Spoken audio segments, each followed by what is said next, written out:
Dalam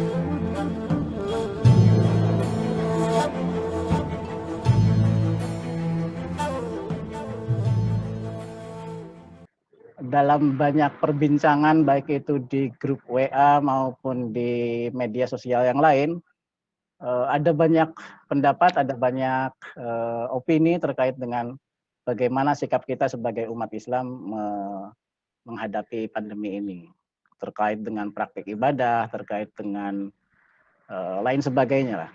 Saya kira mungkin Pak Mul bisa menyampaikan pandangannya dalam hal ini. Kami persilahkan Pak Mul.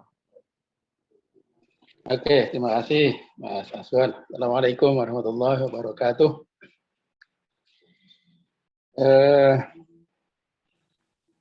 Dalam perspektif IAI yang saya tahu, yang saya pahami bahwa ya Allah itu Rabbul Alamin. Ini saya kira ini ya pokoknya di situ. Allah itu adalah yang menciptakan dan yang menyempurnakan segala hal. Jadi bagaimana pengertian Rob itu Allah sebagai pencipta dan penyempurna segala sesuatu. Nah, oleh karena itu Allah pasti berbuat apa saja itu demi kebaikan dalam rangka menyempurnakan proses penyempurnaan ciptaannya itu. Sehingga tidak ada sesuatu yang terjadi itu ya tidak dalam rangka itu. Baik peristiwa itu kita sukai apa tidak. Nah, ini memang soal lain ya. Soal lain. Karena dalam praktek misalnya ketika hari-hari panas terik, mungkin ada orang yang tidak suka juga. Gitu. Ketika hujan terus-menerus, ada juga yang tidak suka, kok hujan terus, dan lain-lain. Gitu. Ini contoh. Jadi poinnya yang terpenting adalah bahwa Allah berbuat itu hanya demi kebaikan dan untuk atau sebagai bagian dari proses penyempurnaan ciptaannya itu. Nah, oleh karena itu, apapun yang terjadi, itu dalam rangka itu. Termasuk apa yang kita alami sekarang ini dengan adanya pandemi. Ya, tentu kita harus berprasangka baik gitu ya. Kita harus itu. Karena ini harus untuk hanya untuk kebaikan saja bagi manusia. Apakah mungkin untuk meningkatkan derajat kesehatan bagi manusia, ya bisa saja begitu dan seterusnya. Tapi saya kira ada satu hal yang perlu perlu kita perhatikan. Kalau kita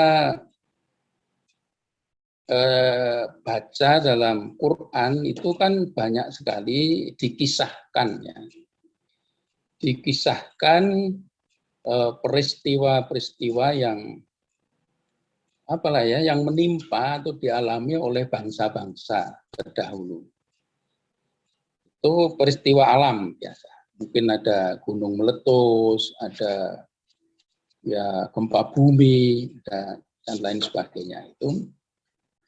Tapi sekali lagi kalau kita baca dalam Quran itu punya tujuan. Tentu. Ya tujuannya bisa memang sebagai hukuman bagi bangsa itu karena kedurhakaan mereka kepada Tuhan. Tetapi bisa juga itu sebagai peringatan. Itu yang barangkali karena suatu hal itu mereka menjauh dari Tuhan, lalu dengan adanya peringatan itu orang lalu menjadi mendekat lagi kepada. Nah, peristiwa-peristiwa itu memang misalnya peristiwa, katakanlah ini sebagai contoh gempa bumi misalnya. Bagi mereka yang ahli ya di bidang itu, ya mereka meninjaunya dari ya ilmu yang mereka kuasai. Gempa bumi itu peristiwa alam biasa saja. Itu nggak ada hubungannya dengan apa hukuman Tuhan atau apalah ya. Ya itu betul seperti itu karena memang keahlian mereka seperti itu. Tetapi bagi orang yang beragama, ya, pasti meninjaunya, memahaminya peristiwa itu tidak semata-mata seperti itu. Karena faktanya adalah di dalam Quran itu diceritakan. Makanya berulang kali juga ayat menyatakan bahwa kita diminta untuk berkeliling di bumi. Fasiru fil ardi tumbang duru kaifakana akibatul mukadzibin, kan gitu ya. Maka berkelilinglah di bumi, lalu lihatlah bagaimana kesudahan orang-orang yang mendustakan seorang nabi atau mendurhaka kepada Allah, itu ternyata mendatangkan bencana, ya, mendatangkan azab Allah. Nah, terkait dengan ini pandemi COVID ini, ya kita kan tidak bisa memastikan bahwa tujuan Allah menurunkan COVID itu ini atau itu. Tapi kita bisa saja memahami itu, oh ini sebagai peringatan dari Allah.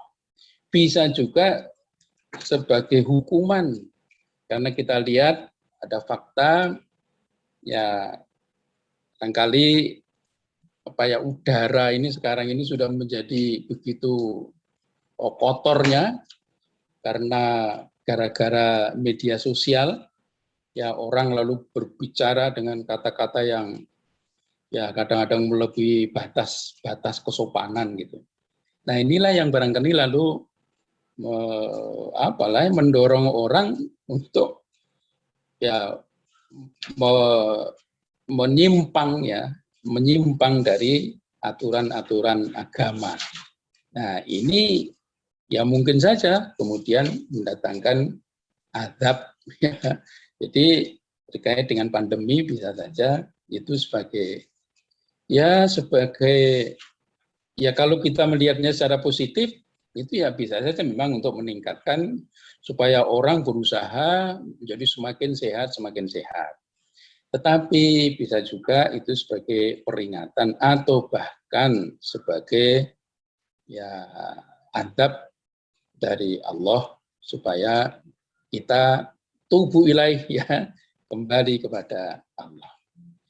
Nah, saya kira ya lebih kurangnya seperti itulah ya, bahwa apa yang terjadi itu tujuannya pasti adalah baik. Ini saya kira poin penting yang harus kita. Sehingga dengan begitu kita tidak kemudian berprasangka buruk kepada Allah misalnya dan lain sebagainya. Saya kira satu hal itu, Mas Asgor. Baik, terima kasih Pak Mul. Jadi memang antara ini azab atau peringatan atau apa ini cobaan dan lain sebagainya itu berarti bergantung pada masing-masing orang ya. Berdasarkan pengalaman kehidupannya, ini memang dari sisi dia itu dia lebih buruk atau tidak itu begitu. Jadi berarti ini peringatan atau azab atau cobaan itu setiap orang yang ini.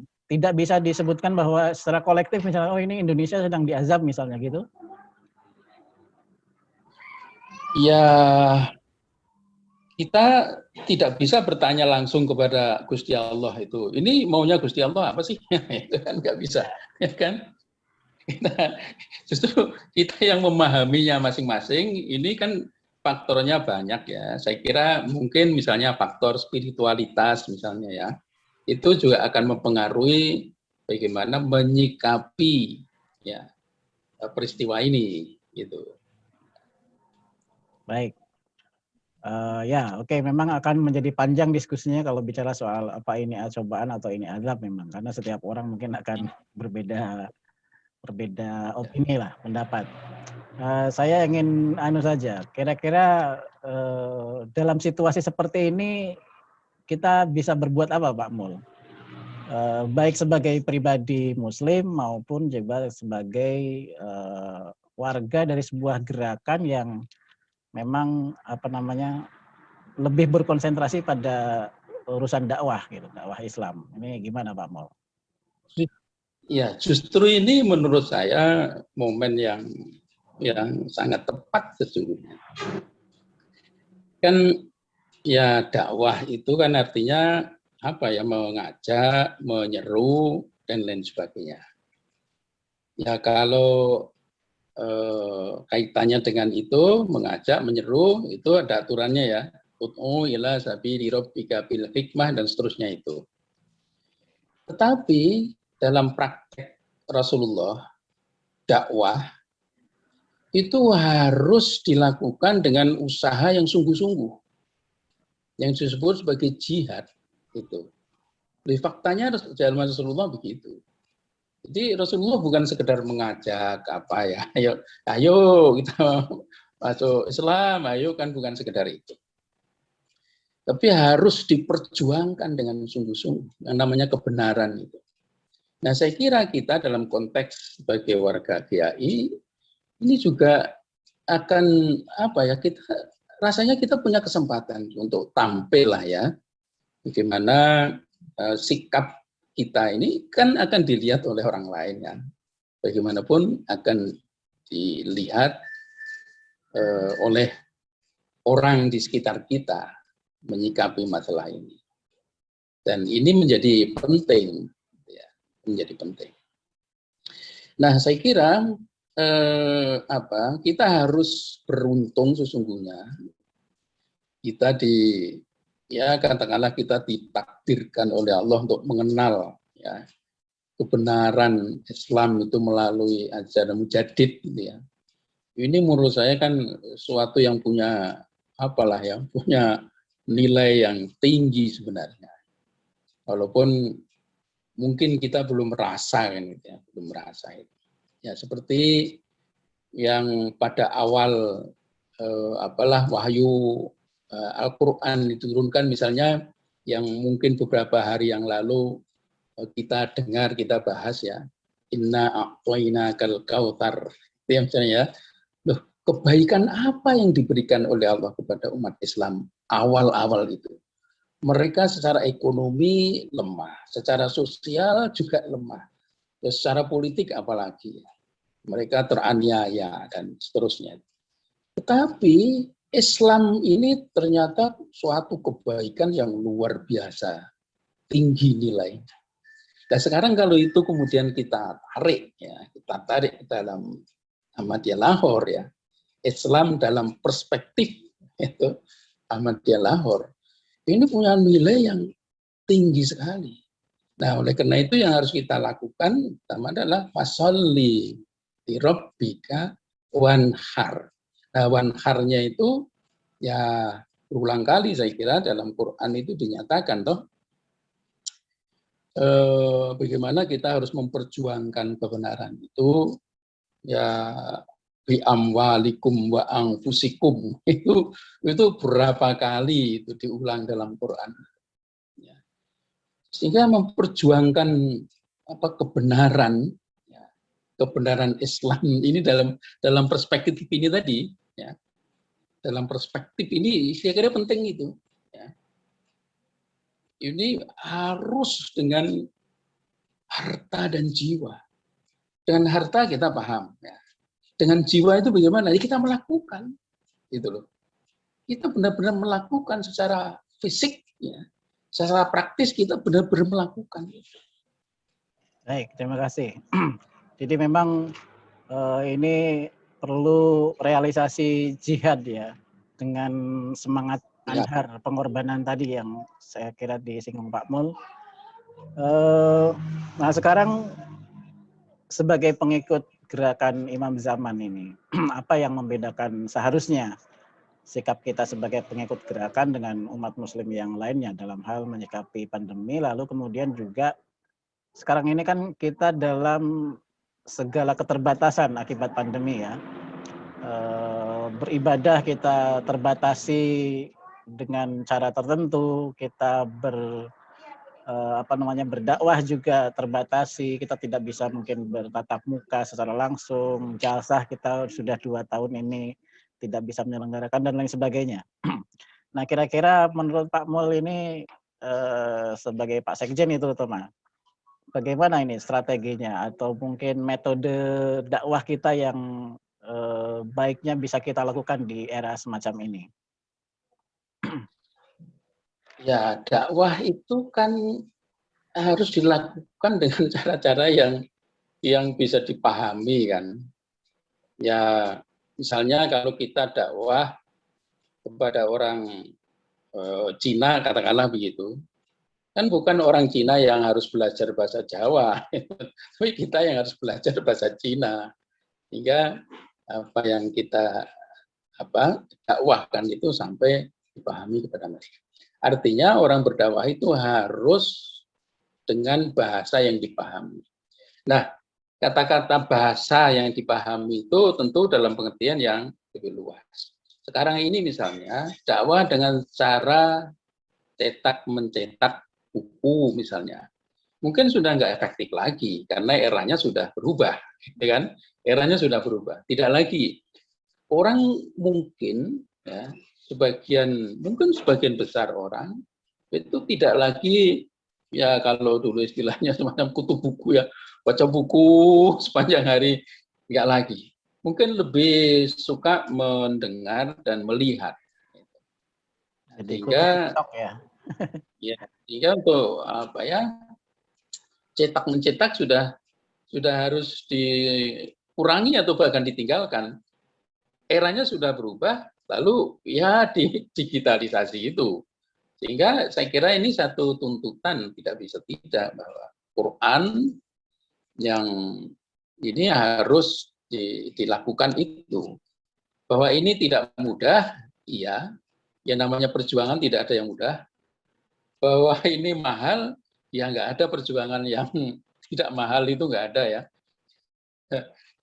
Saya kira sejak zaman Rasulullah ya itulah. Namanya perjuangan pasti sulit dan pasti juga mahal. Makanya ya contoh saja kasus misalnya ya, ketika perang Tabuk lah, sampai itu diancam kan, Allah mengancam itu, oke lah kalau kalian tidak mau menolong, ya kan,